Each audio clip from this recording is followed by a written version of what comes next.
Saat ini yang Anda lihat adalah penyampaian keterangan dari saksi Daryanto atas pertanyaan yang dilemparkan oleh Majelis Hakim Pengadilan Negeri Jakarta Selatan. Proses sidang saat ini masih terfokus untuk mendengarkan sejumlah keterangan dari para saksi untuk terdakwa Ferdy Sambo dan juga Putri Chandrawati sehubungan dengan kasus dugaan pembunuhan berencana terhadap Nopriansyah Yosua Huta Barat. Hari ini, Saudara, asisten rumah tangga Ferdy Sambo, Putri Chandrawati Susi, memberikan kesaksiannya di persidangan. Dalam kesaksian, Susi kembali menjelaskan soal peristiwa di Magelang, termasuk larangan Kuat Ma'ruf untuk tidak mendekati Yosua. Namun hakim kembali menemukan ada kesaksian Susi yang berbeda dengan kesaksian sebelumnya. Tanggal 4 itu ya. Siap. Keesokan paginya kalian berempat jalan-jalan bersama ke mall. Begitu ya? Tanggal 5, siap. Iya, tanggal 5-nya kan. Terus tanggal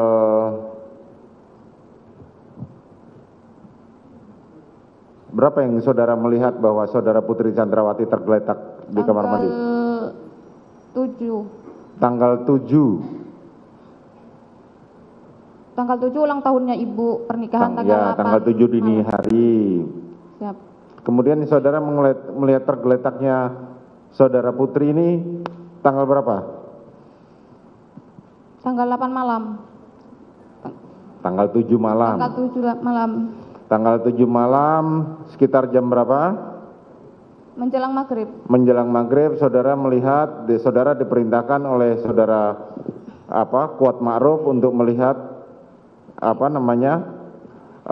saudara Putri yang sedang tergeletak duduk di atas kamar mandi di depan kamar mandi di lantai 2. Siap. Om Kuat nyuruh saya untuk ngecek ibu ke atas. Untuk ngecek ke atas. Sementara ke atas saudara melihat saudara Kuat. Saya melihat ibu udah tergeletak di depan kamar mandi.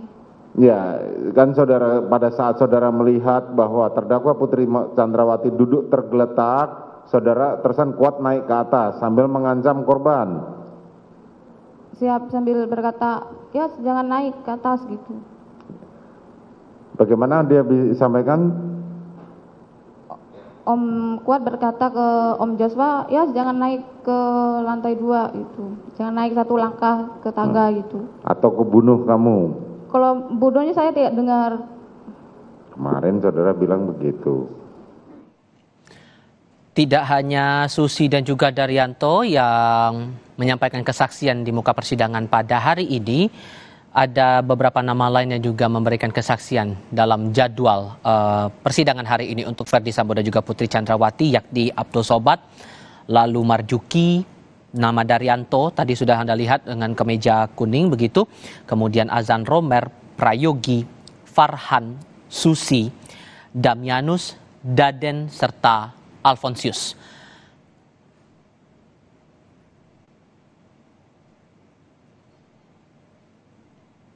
Dan kami masih bergabung dengan sejumlah narasumber untuk berbagi perspektif soal proses sidang yang berlangsung pada hari ini. Ada pakar psikologi forensik Reza Indragiri Amriel dan juga mantan Hakim Agung Gayus Lumbun. Mbak Reza, yang kita cermati tadi, yang kami pantau tadi bahwa hakim merasa ada perbedaan kesaksian sekali lagi yang dikeluarkan oleh Susi. Anda merasa bahwa ini sebatas pada kondisi psikologi saat Susi berhadapan di persidangan sajakah? Atau ada faktor lain sebetulnya membuat akhirnya Susi berubah lagi kesaksiannya? Oh, berubah-ubahnya keterangan saksi jelas faktor psikologis yang bermain. Tinggal lagi persoalannya adalah kita akan mengkategorikan keterangan ini sebagai kategori keterangan yang akurat, keterangan yang sebenarnya, ataukah keterangan yang palsu. Kalaupun dianggap ini sebagai keterangan palsu, juga perlu dipastikan apakah ini keterangan palsu atau keterangan mengada-ngada yang disampaikan secara sukarela, tipe pertama, ataukah tipe kedua, keterangan palsu atau keterangan mengada-ngada yang diberikan karena adanya intervensi dari pihak eksternal, pengaruh eksternal, tekanan eksternal, iming-iming eksternal, ataukah tipe 3, memang sudah terjadi kekacauan berpikir yang sedemikian parah pada saksi, sehingga dia tidak lagi bisa membedakan mana pengalaman yang sesungguhnya dengan pengalaman yang berdasarkan fantasi belaka. Dari sudut pandang psikologi forensik itu penting, tapi dari sudut pandang hukum menurut saya tidak terlalu penting. Yang jelas ketika seorang saksi sudah dianggap mengutarakan informasinya secara berbelit-belit, apalagi terindikasi sebagai kedustaan, mengada-ngada, maka justru ancaman pidananya akan bisa berjalan. Sederhananya maka kita bisa mengetahui bahwa seseorang itu berbohong atau tidak dengan kredibilitas saksi akan ditakar lewat validitas informasi atau keterangan yang diberikan. Validitas itu dilihat berdasarkan kesesuaian antara apa yang dinyatakan dengan bagaimana kenyataannya. Perbandingan antara pernyataan dengan kenyataan. Nah, kalau itu sulit untuk dilakukan, maka bisa jadi juga penilaian terhadap validitas informasi dari saksi akan diukur berdasarkan kesesuaian antara keterangan yang satu dengan keterangan yang lain pada saksi yang sama, keterangan yang satu dengan keterangan yang lain pada dua sesi yang berbeda pada saksi yang sama, atau keterangan yang satu dengan keterangan yang lain pada beberapa orang saksi sekaligus. Hitung-hitungan di atas kertas, kalau ada kesebangunan atau semua keterangan itu kongruen satu sama lain, maka bisa dianggap ini sebagai informasi yang valid dan saksinya dinilai sebagai saksi yang kredibel alias terpercaya. Kalau dari perspektif hukumnya sendiri, Pak Gayus, Anda melihatnya bagaimana? Ya, koridor saksi ini memang diatur untuk kriteria yang tidak layak atau boleh mengundurkan diri isinya. Apabila saksi ini umurnya di bawah 15 tahun atau sakit ingatan, itu kejiwaan dari hal itu. Kemudian saksi yang sedarah sampai dengan semenda ponakan, saksi yang kedudukannya suami istri atau bekas suami istri, itu juga tidak menjadikan satu saksi yang sah menurut hukum, tetapi bisa didengar keterangannya tanpa disumpah, gunanya untuk lebih membuat hakim yakin mendengarkan dibanding dengan yang lain, atau tadi disebut oleh Pak Reza sama dengan bidang hukum, yaitu ada persesuaian, itu yang penting. Tetapi kerja tetap ukurannya tegas, umur, hubungan darah itu. Kemudian ada yang lain yang memegang rahasia tertentu dari majikannya yang diatur dengan undang-undang, misalnya kasir. Lalu nilai uang itu menjadi hak untuk dirahasiakan. Hanya orang tertentu yang boleh tahu, mungkin dengan keterangan Menteri Keuangan atau Gubernur Bank Indonesia kalau kasir yang bertugas di sebuah lembaga keuangan. Ini antara lain pengertian saksi yang wajib dan bisa mengundurkan diri atau tidak didengar keterangannya untuk dijadikan alat bukti yang sah, tetapi hanya semata-mata bisa menambah keyakinan hakim, tidak disumpah. Nah, kita sambil juga melihat bagaimana kemudian Susi bersaksi pada proses sidang sebelumnya. Kita coba simak bersama. Tanggal 4 itu ya. Siap. Keesokan paginya kalian berempat jalan-jalan bersama ke mall, begitu ya? Tanggal 5, siap. Iya, tanggal 5-nya kan. Terus tanggal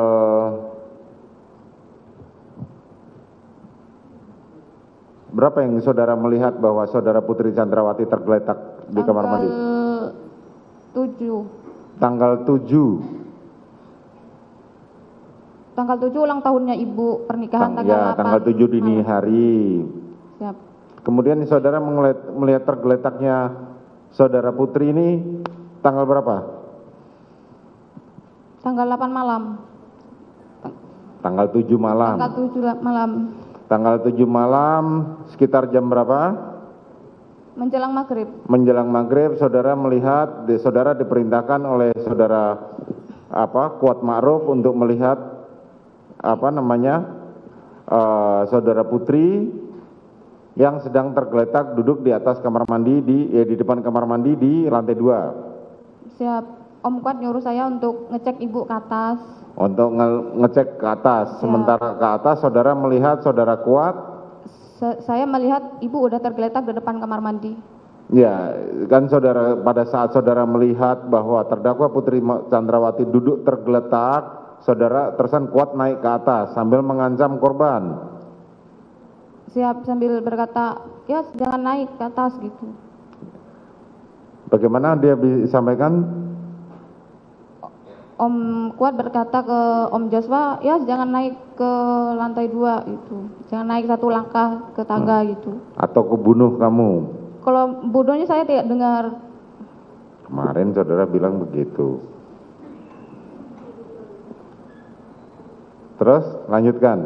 Setelah itu, Om Joshua berkata, Om bukan begini kejadiannya, saya mau jelasin yang sebenarnya gitu. oke, terus? Terus saya minta tolong Om Kuat untuk memapah ibu ke dalam kamar, tapi saya mopong ibu, saya peluk dari depan untuk mindahin ibu ke kamar. Oke, kemudian?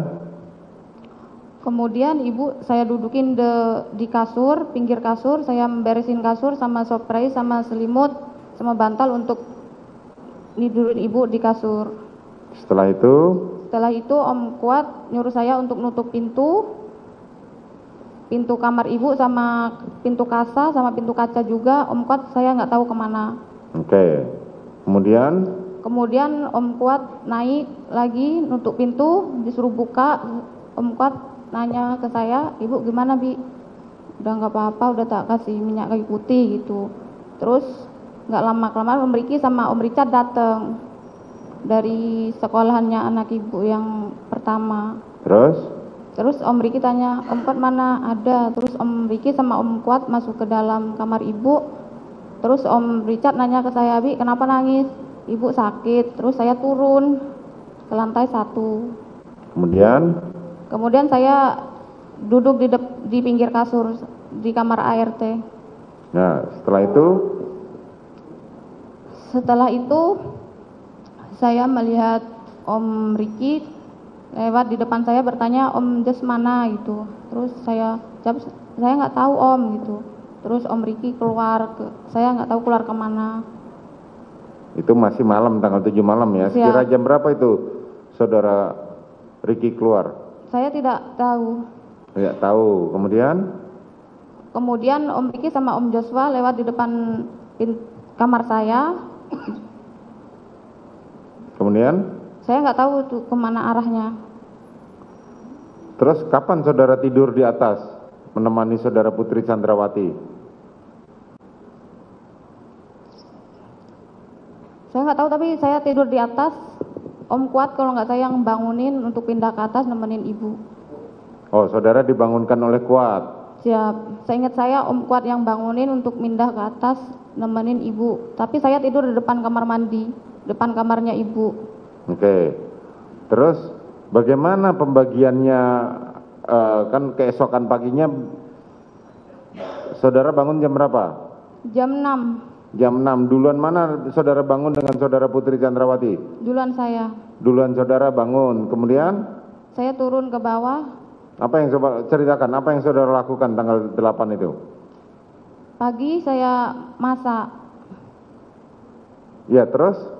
Terus masak, nggak lama Om Riki ngajak pulang. Bi, pulang, disuruh beres-beres. Saya nanya, emang ibu mau pulang Om? Iya, gitu. Pulang ke Jakarta gitu. Terus saya beres-beres untuk apa yang barang yang mau dibawa ke Jakarta, saya beresin termasuk masak-masakan yang di kulkas, saya bawa. Terus ibu minta sarapan, tapi lewat Om Kuat kalau nggak salah nyuruh saya buat nyiapin makan ibu. Terus korban pada saat itu di mana? Korban Joshua? Saya tidak lihat. Terus terdakwa Eliezer di mana?